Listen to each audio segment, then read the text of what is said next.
ఓయ్ దోస్తులు అందరికీ నమస్కారం అండి. తుఫాన్ ప్రభావం ఎంతవరకు ఉందో నాకు తెలియదు. మాకు కూడా ఉందండి. స్కూల్ 2 రోజుల వరకు సెలవులు ఇచ్చారు. జాగ్రత్తగా ఉండండి, కేర్ఫుల్గా ఉండండి. ఫస్ట్ ఇంటి కోసం అని చెప్పేసి ఆనియన్స్, వెజిటేబుల్స్, నిత్యావసర సరుకులు కొంచెం కాబట్టి కొంచెమైనా తెచ్చుకోండి. ఎందుకంటే ఇంట్లో నుంచి బయటకు వెళ్ళాం కాబట్టి వెళ్ళినా ఒకవేళ దొరకవచ్చు, దొరకపోవచ్చు. ట్రాన్స్పోర్ట్ కూడా ఆగిపోతుంది కదా, అంటే బళ్ళు రావడం అదే ఆగిపోతుంటాయి. ఈ ఆనియన్స్, బంగాళదుంపలని, వెజిటేబుల్స్ అని ఇలాంటివి కూడా చాలా వరకు బంద్ అయిపోతాయి. అందుకే ముందు గుండా తెచ్చుకొని ఇంట్లో ఉండండి.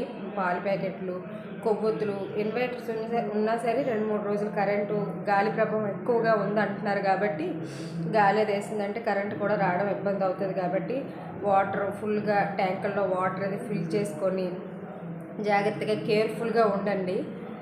మాకైతే మార్నింగ్ అంతకేం లేదు, మామూలు ఎండ వచ్చింది. ఇప్పుడైతే ఫుల్గా వర్షం పడుతుంది, గాలి కూడా వేస్తుంది. మాకు కూడా 2 రోజులు సెలవులు అయితే ప్రకటించారు కలెక్టర్ గారు.